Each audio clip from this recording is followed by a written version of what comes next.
Alright, like always, let's begin with Digi-Egg cards. I'm running 4 copies of the BT14 Koromon as my main source of draw power. Of course, there's the EX8 Koromon as well, which I'll talk about a little bit more in the tech choices later on, which has its really good purposes too. But now let's talk about our rookies. Starting with the brand new Agumon from EX8, it is both red and green as the main searcher of the deck to help us grab anything that is Dinosaur, Tyrannomon, and Real Tower Williams, which is our main tamer that we want to set up as soon as possible. Inherited effect to provide extra 2000 DP during our turn is always great for us to swing over opponents' bodies. Then for the other Agumon, I'm playing the one from EX1 with 4 copies of it, mainly just to provide the inheritable to cycle through the top of our deck to grab our Tamers or additional Agumons as we need. But the most important thing about this card is also it's because it has a reptile trait, which is going to be really important as we talk about level 4s later on. But to sum up for the level 3s, I'm also running 2 Gaussmons, which is the floodgate of choice to prevent our opponents from reducing Digivolution costs. And I gotta say, this card is probably the best one out of all the other floodgates that does exactly the same thing, because this one has an additional effect of giving all your other Gaussmons extra 3000 DP. But the whole main reason why I'm running this card is because of his reptile trait, like I mentioned before, which is really important because as we move on to level 4s, I'm running 3 copies of the EX8 Tyrannomon. You can Digivolve for 3 costs, but you want to Digivolve on top of reptile trait specifically with its alternative Digivolution requirements for 2 costs instead. Itself can be played out from the security at the end of the battle. At the start of main phase or when you Digivolve into it, it gains extra 3000 DP until the end of your opponent's turn. This is really important to beef up your stack to build up your wall for defense, as well as swing over your opponent's Digimon, which is what red does best. And just like the brand new Agumon, you get extra 2000 DP during your turn with its inherited effect as well. Then for the other Tyrannomon, I'm running 2 copies of the BT11 one. This one costs 3 and it doesn't have any reptile trait synergy, but the main reason I run it is because so that we can play a 3-cost tamer for free once we get into it. Aside from that, it also gives you extra DP buffs just like the other one as well. And as we talk about more Tyrannomons, I'm also running 2 copies of the one from BT14, also costing 3 to Digivolve, but it really pays off because at the start of main phase, the entire turn, this stack gets to reduce its Digivolution cost into any Tyrannomon or dinosaur trait as you climb up. And now to wrap up for all of our Tyrannomons and level 4s, the last one I'll talk about is the X antibody version, which you can get from the upgrade pack from EX8. And this card is just incredibly crucial because it extends your combos, allowing you to climb all the way up to a 5 and 6 alongside with Real Taro, and that is the setup that you need. And you always want to be making sure that you Digivolve on top of Tyrannomon to get the maximum effects. First of all, you get to raid into your opponent's Digimon. And while you're attacking, you get to Digivolve up the line by reducing another 1 cost. And then with its inheritable giving piercing, so then once you get into your big body, you can swing over your opponent's Digimon with raid and then pierce for damage at the same time. The fact that this is so important for the core combo, which I will show you guys later on, I might even consider running it up to 4 copies too.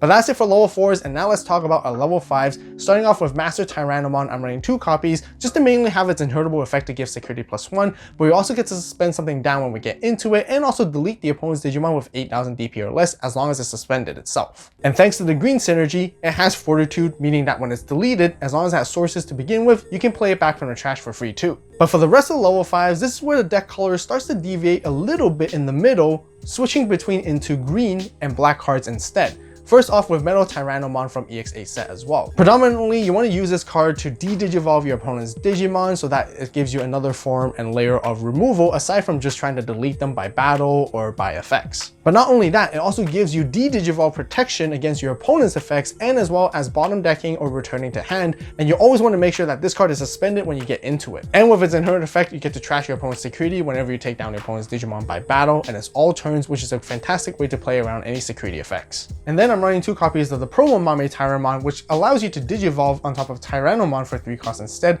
Itself has a rule trait being a Tyrannomon in its name as well, so it synergizes with the actual archetype. It has Collision, Blocker, which is also another great form of removal, and it allows you to unsuspend all turns when an opponent's Digimon becomes suspended. And that effect is also applied to its inherited effect, so then your bigger stack can also make use of it so that you can make multiple attacks, which is really good for pushing out even more damage than usual. Now I want to quickly loop back to the conversation earlier on how this particular package deviates from the red color base, and that minimizes the efficiency when it comes to running your red staple cards such as Memory Boost, Trainings, and Red Scrambles, where I sometimes feel like maybe the green base might be better off just because these green effects are so good. But at the end of the day, I still feel like the red base is the way to go just because you want to maximize your damage potential to help you win. And if you guys are interested in seeing the green base, I actually posted a draft deck list on the AVAULT Club membership, which you can check out as well. So make sure to join and I appreciate the support. But going back to this build, don't worry because I found on a couple of other cards that are really good additions that can help supplement the lack of those red staple cards which I talked about. So let's move on and talk about our level 6s, where I'm running 4 copies of the all-new Dinomon. You mostly want to ensure that you Digivolve with its alternative Digivolution requirements for 4 costs instead of its 5, but itself has Fortitude, and when you Digivolve or play it, you suspend one of your opponent's Digimon. Afterwards, you delete one of your opponent's suspended Digimon with the lowest DP. And with its last effect, your opponent's Digimon are only allowed to attack your suspended Digimon, which forms a really unique way of defense to stop your opponents from attacking into you. And this is why it's really important to rack up DP that is big enough so your opponent can swing over, but even if they do or end up deleting you, you always have Fortitude so you can play Dinomon back out and utilize its on-play effect to interrupt your opponent by deleting their Digimon once again. Medieval Gallantmon from the EX8 set is also my choice of secondary boss Digimon, which I'm playing 2 copies of. You guys know how strong this card alone is as a staple, and the fact that it's both red and green can really capitalize together into this deck, as you can build up your stack with it as well if you need to. Being able to reduce its play cost by suspending 2 Digimon, you get to pop something as soon as something's played, you get to utilize this when Digivolving effect again, and also Vortex at the end of the turn to attack so you can remove 2 bodies instantly. That's it for level 6s, let's move on to level 7s. Since we play Agumons, it makes a lot of sense to actually also include Agumon Ace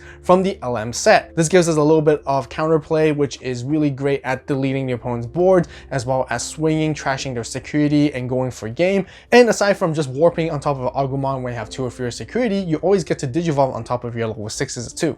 Now, I was originally running 2 copies of this card, but I decided to replace the other copy for a Blitz Omni, which is also intended to help us finish games. That's it for all of Digimon. Now I want to talk about Tamers, where I'm running 4 copies of Ryotaro Williams. Mainly, you want to gain memory off its starter main effect as long as your opponent has a Digimon. And the second effect does exactly the same thing as Tyrannomon X Antibody. While you're attacking, you can Digivolve up your line, and you can even synchronize it together, so then that's how you can climb from level 4, 5, and 6 instantly. Generally, seeing 1 to 2 copies of this card throughout the course of the game is already enough for you to pull off those crazy combos, which I'll show you guys later on as well. As for the secondary Tamer, I decided to run 2 copies of the BT1 Tai as a memory setter, which I think is really important for this deck since you're foregoing a lot of the boosts and options that help you decrease your Digivolution cost as you go up. So starting at 3 can be really helpful.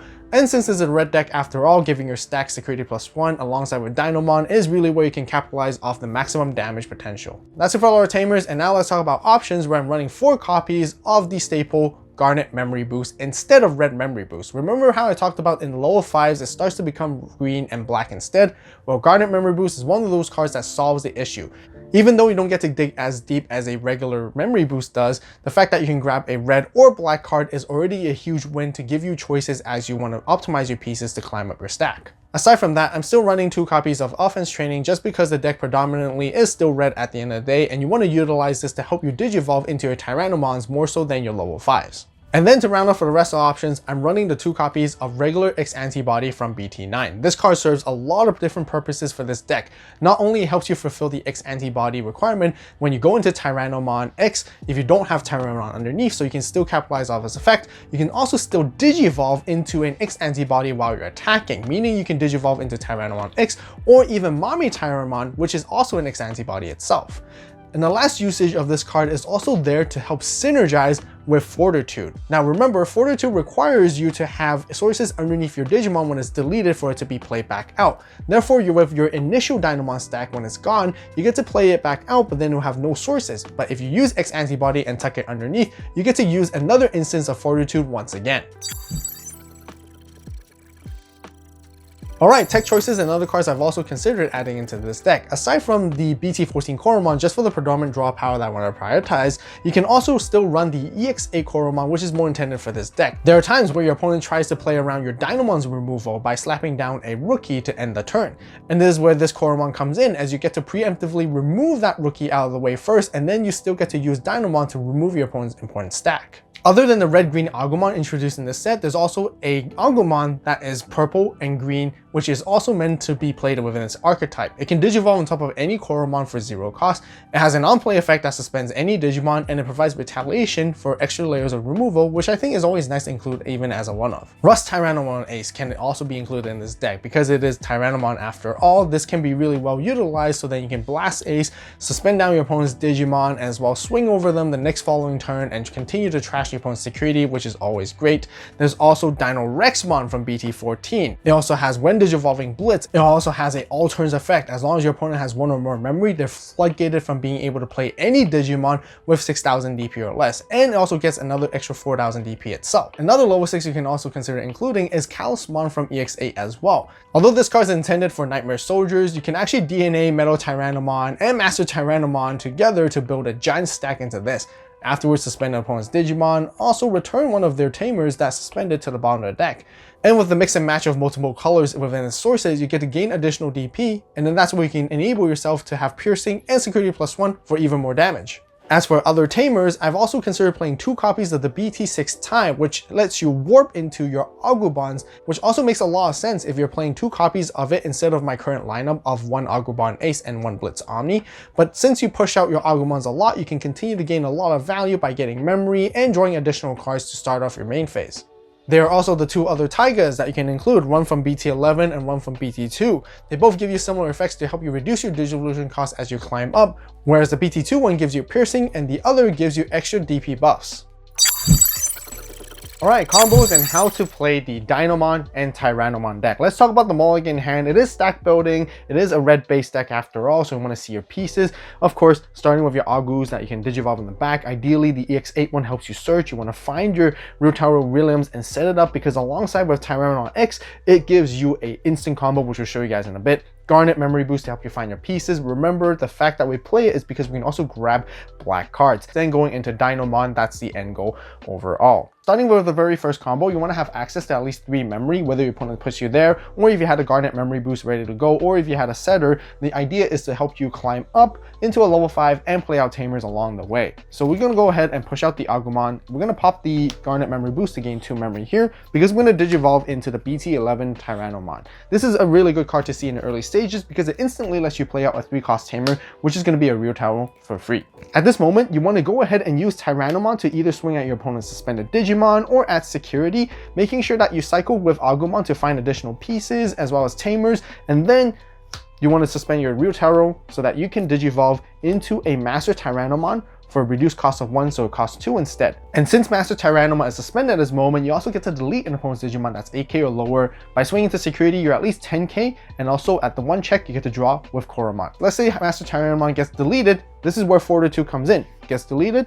Since they're sources, you get to play it back out. After playing it back out with Fortitude, if your opponent has something that's 8k or lower, you get to use its on-play effect as well, which is the same as when Digivolving, to suspend itself to pop your opponent's Digimon. If not, just keep it unsuspended for safety as well.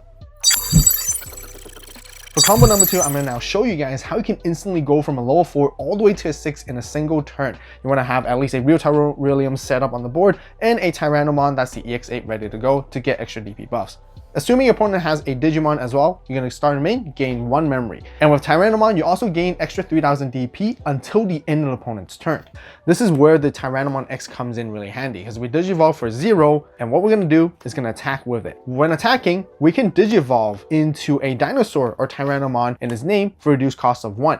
We're going to pay 2 right here. And then with Metal Tyrannomon, we have to de-Digivolve something, gain the protection as well with de-Digivolve, as well as bouncing from hand to deck. These are the choices where you want to make if you want to raid over your opponent's Digimon as well. If they have multiple board things to remove, this is where you can really massively clear the board at the same time, or just go straight for security depending on what the board state, because you're going to continue to remove more things as you go up. Because the when attacking also triggers the Ryutaro, so you can actually use it as well here.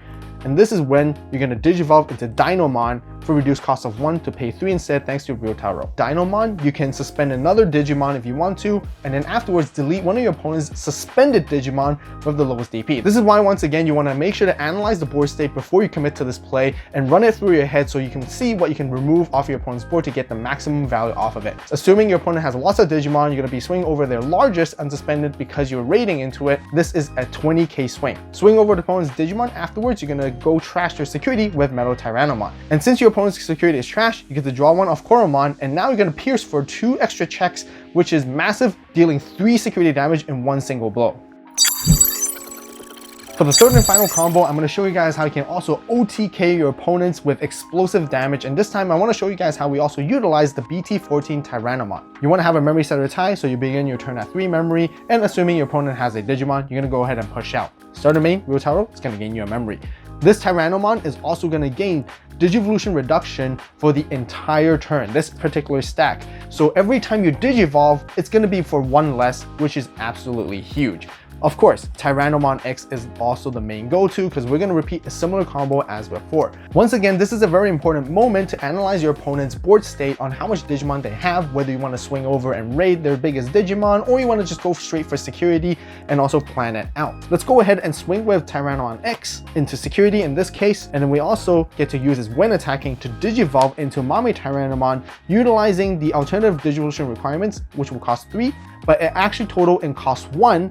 Because Tyrannomon X reduces by 1, Tyrannomon reduces by 1 for the entire turn as well. Ryotaro is going to let us Digivolve by reduced cost of 1, making Dinomon 3 costs. But because of the Tyrannomon, we actually only play 2 because Tyrannomon at the start of main reduces the entire stack Digivolution by 1 for the entire turn. At this point, Dinomon's going to suspend something, and because something's suspended, Mame Tyrannomon's Inheritable lets you unsuspend. Whether you're raiding or going for security, you're going to pierce as well for 3 checks in total because of Dinomon Sec +1, tie with Sec +1. Don't forget to draw off Koromon, and assuming your opponent has a empty board at this moment, you can go safely swing into security once again with at least 15k, and this is where you check for the rest of the security, and then you use Blitz Omni for game to unsuspend as you Digivolve and finish it off. And this is exactly the reason why I run this card, because you can just check out all your opponent's security out of nowhere when you don't see it coming, and that's exactly how you win with Dinomon.